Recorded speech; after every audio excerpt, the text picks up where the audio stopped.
Hello students, हम कर रहे थे economics as a basis of social welfare. Last session में हमने अप्रोचेस की स्टार्ट किया पीपू से पिपैट ऑप्टिमेटिव बग्स and Samuelson approach, Kaldor Hicks approach, ऐसे अप्रोचेस की। इससे रिजल्ट क्या निकला? इसका मीनिंग है आज के टाइम में जितनी भी स्टेट्स हैं उनका पर्पस क्या है? अपनी सोसाइटी का वेलफेयर करना। तो वेलफेयर इकोनॉमिक्स इस कॉन्सेप्ट का जन्म होता है क्योंकि हम मानते हैं सोसाइटी में एक स्टेट का क्या रोल है।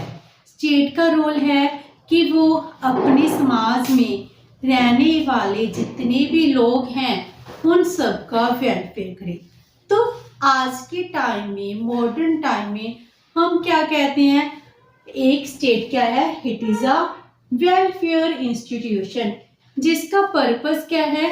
अपने देश के लोगों का वेलफेयर करना। स्टेट हर एक को वो काम कर रही है जिससे स्टेट का वेलफेयर इंक्रीज हो। तो स्टेट वेलफेयर करने के लिए क्या कर रही है? जैसे सोशल सिक्योरिटी प्रोवाइड कराना। सोशल सिक्योरिटी का मीनिंग क्या है? जैसे ओल्ड एज पेंशन देना, अनएम्प्लॉयमेंट अलाउंस देना, जी क्या है? सोशल सिक्योरिटी, समाज के लोगों को सिक्योर करना, जे हमारे देश की स्टेट कर रही है। आज के टाइम में कोई कंट्री चाहे डेवलप है चाहे डेवलप्ड है, दोनों कंट्रीज अपने सिटीजन को सबसे ज्यादा हैप्पीनेस देती हैं। उसके लिए वो हर एक काम करती हैं जिससे उनका वेलफेयर हो। तो वेलफेयर के लिए वो सोशल सिक्योरिटी प्रोवाइड करती है, इकोनॉमिक फ्रीडम देती हैं। मेरा वेलफेयर किसके ऊपर डिपेंड करता है? मेरी इकोनॉमिक पावर के ऊपर। इसके लिए मुझे जरूरत है एम्प्लॉयमेंट अपॉर्चुनिटीज मिले, मुझे भी काम का उतना ही राइट हो जितना किसी और पर्सन को।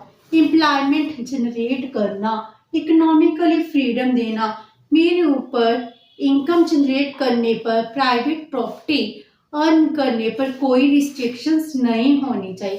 तो सरकार क्या कर रही है? आज के टाइम में स्टेट मुझे इकोनॉमिकली फ्रीडम प्रोवाइड करा रही है। Then social and economic infrastructure. Social का मीनिंग क्या है? सोशल इंफ्रास्ट्रक्चर की बात करती है तो हेल्थ एंड एजुकेशन, इनको डेवलप करना वो कहलाता है सोशल इंफ्रास्ट्रक्चर। सोशल इंफ्रास्ट्रक्चर के साथ साथ इकोनॉमिक इंफ्रास्ट्रक्चर, हम इकोनॉमी के डेवलपमेंट की बात करते हैं। इसके लिए चाहिए हमें पावर, इलेक्ट्रिसिटी, रोड, ट्रांसपोर्टेशन के मीन्स, कम्युनिकेशन मीन्स। तो जो सोशल एंड इकोनॉमिक इंफ्रास्ट्रक्चर है वो कौन प्रोवाइड करा रहा है? हमारे देश की स्टेट। तो स्टेट अपनी जो ड्यूटी मान रही है कि अपने देश में सोशल इंफ्रास्ट्रक्चर के साथ साथ इकोनॉमिक इंफ्रास्ट्रक्चर डेवलप किया जाए। सोशल इंफ्रास्ट्रक्चर से क्या होगा? ह्यूमन स्किल होगी, स्किल फॉर्मेशन का जन्म होगा, जिससे एफिशिएंसी इंक्रीज होगी, डेवलपमेंट होगी। एंड नेशनल असिस्टेंस, देश के लोगों को असिस्टेंस करना, नेशनल असिस्टेंस प्रोवाइड कराना, हेल्प करना। अगर मान लो कल कोई भी नेचुरल कैलामिटीज आती है, उस टाइम मुझे असिस्टेंस कौन देगा? मेरे देश की स्टेट। जे भी स्टेट अपनी ड्यूटी मान रही है कि मैं अपने स्टेट के सिटीजन्स पर रूल नहीं कर रही, उनके वेलफेयर के लिए हर एक काम कर रही हूँ। तो आज के टाइम में स्टेट्स क्या है? नेशनल असिस्टेंस भी प्रोवाइड कराते हैं ताकि स्टेट में रहने वाले हर एक सिटीजन का वेलफेयर हो। रूरल डेवलपमेंट, रूरल डेवलपमेंट का मीन क्या है? कि हम अर्बन एरिया में आए हैं माइग्रेट कर फ्रॉम द रूरल सेक्टर। आज के टाइम में भी डेवलपिंग कंट्री में 20 और 25%, 30% पॉपुलेशन ही है जो अर्बन एरियाज में रह रही है। Most of the population rural area में है। उस रिमोट एरिया में जाना, बेसिक इंफ्रास्ट्रक्चर प्रोवाइड कराना, उनको डेवलप करना, स्कूलिंग क्रिएट करना, हॉस्पिटल्स बनवाना, जिस सरकार अपनी ड्यूटी मानती है। सरकार ये भी मानती है कि हर एक विलेज में कम से कम एक प्राइमरी स्कूल हो। तो इतनी एजुकेशन स्प्रेड करना, डेवलपमेंट, कच्चा रोड ना हो पक्का रोड बने, ट्रांसपोर्टेशन की मीन मिले, ये सब क्या होगा, रूरल डेवलपमेंट में इंक्लूड होगा। तो सरकार अर्बन एरिया के साथ साथ रूरल सेक्टर को भी डेवलप करती है। अपने बजट में हर साल रूरल डेवलपमेंट के लिए बहुत सारे पैसे इन्वेस्ट करती है। Next is employment generation. एक स्टेट वेलफेयर कौन सी होगी, कैसी होगी, अगर वो एम्प्लॉयमेंट जनरेट करेगी। अगर एक स्टेट में एम्प्लॉयमेंट जनरेशन होगा, उस देश के लोगों को काम मिलेगा, तभी तो कहेंगे हम वो स्टेट ने अपने देश के लोगों को कुछ किया है, ताकि उस देश के लोगों का स्टैंडर्ड ऑफ लिविंग इंक्रीज हो। पॉवर्टी एलिवेशन प्रोग्राम, देश के लोग गरीब हैं तो उनकी गरीबी को दूर करना किसका काम है, देश का काम है। रिड्यूस इनइक्वालिटीज, हम कहते हैं कि इनइक्वालिटीज इंक्रीज होती हैं। इनइक्वालिटीज किस बेस में, इनकम के बेस में भी, किसी की इनकम ज्यादा है बुक कम है, इनकम इनइक्वालिटीज। और रीजनल बेस पर भी कुछ रीजन्स तो बहुत ज्यादा डेवलप करके और कुछ रीजन्स बहुत कम डेवलप करके। कुछ एरियाज को हम कहते हैं रिमोट एरियाज, जहां पर अभी तक इलेक्ट्रिसिटी नहीं पहुंची, ट्रांसपोर्टेशन की मीन नहीं है। और कुछ शहर, कुछ एरिया ऐसे हैं, ऐसे लगते हैं कि हम फॉरेन में पहुंच के, डेवलप कंट्री में पहुंच के, लगता ही नहीं है कि हम वो ही इंडिया देख रहे हैं। तो ड्यूलिज्म है, इस ड्यूलिज्म को खत्म करना। तो सरकार कौन सी सरकार को हम कहेंगे वेलफेयर है, जो अपने देश के लोगों का वेलफेयर करेगी, हर एक बेसिक फैसिलिटी प्रोवाइड कराएगी, लोगों की हर नीड फुलफिल करेगी, उस स्टेट को ही सोशल वेलफेयर स्टेट कहेंगे। वेलफेयर स्टेट वही होती है जो उस देश के रहने वाले सिटीजन की प्रॉपर ओवरऑल डेवलपमेंट करती है। अगर ओवरऑल डेवलपमेंट हो रही है तो स्टेट प्रोग्रेस करेगा।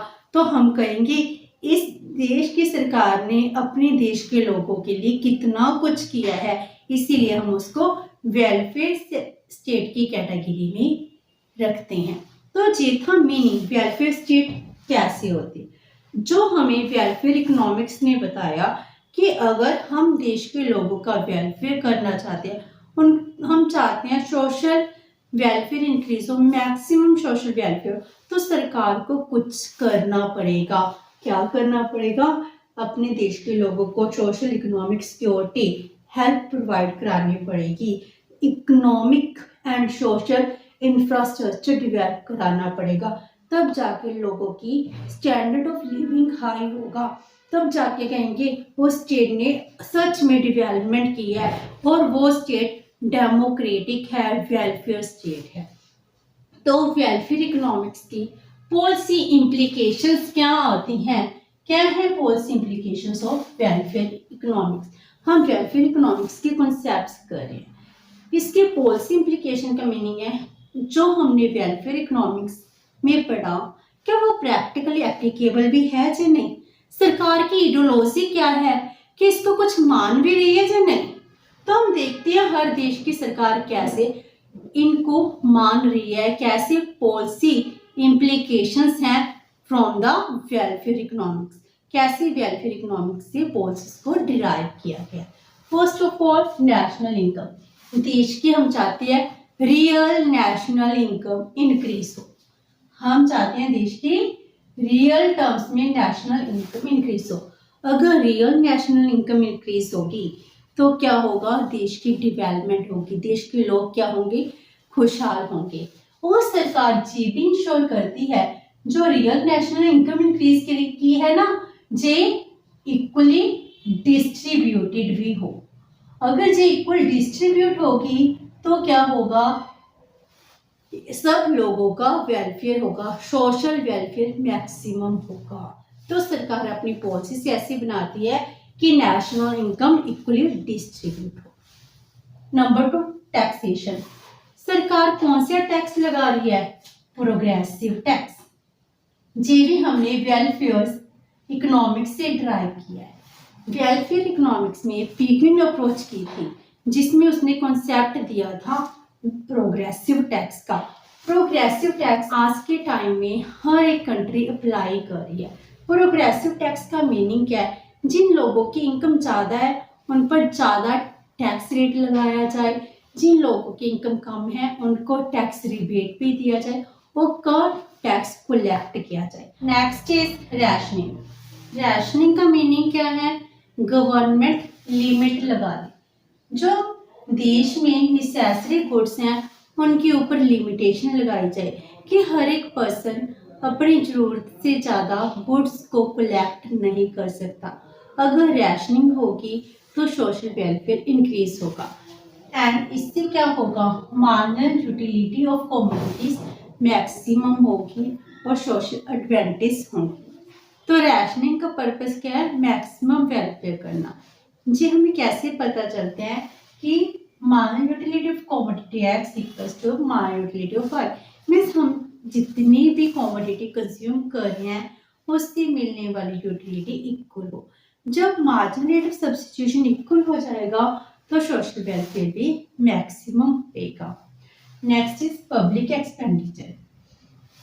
मीन जो हमारे देश की सरकार है वो खर्चा कर रही है, वो पब्लिक एक्सपेंडिचर किस वे से खर्च करेगी? तो गवर्नमेंट के पास बहुत सारी ऑप्शंस हैं हर एक चीज पर खर्चा करने। वो एक्सपेंडिचर कैसे करे ताकि सोसाइटी में सबसे ज्यादा मैक्सिमम वेलफेयर हो सके?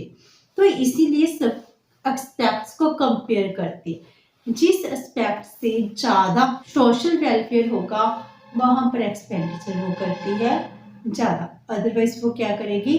उस एस्पेक्ट पर कम एक्सपेंडिचर करेगी। अब सरकार का पर्पस क्या है? माइक्रो स्मॉल टाइनी इंडस्ट्रीज है इनको डिवेलप करना, उसके लिए जहाँ पर ज्यादा एक्सपेंडिचर कर रही है। Number 5 social security provision. देश सोशल सिक्योरिटी भी प्रोवाइड करा रही है। हर एक स्टेट क्या करती है? उस देश के लोगों को अनएम्प्लॉयमेंट अलाउंस देना, ओल्ड एज पेंशन देना, जी सब कुछ करने के लिए बहुत सारा एक्सपेंडिचर खर्च होता है। पब्लिक यूटिलिटी सर्विसेज हैं उनको भी प्रोवाइड करा रही है। तो सोशल सिक्योरिटी प्रोविजंस दे रही है जिससे स्टेट क्या होगी? वेलफेयर स्टेट प्रूफ होती है। Next is international trade.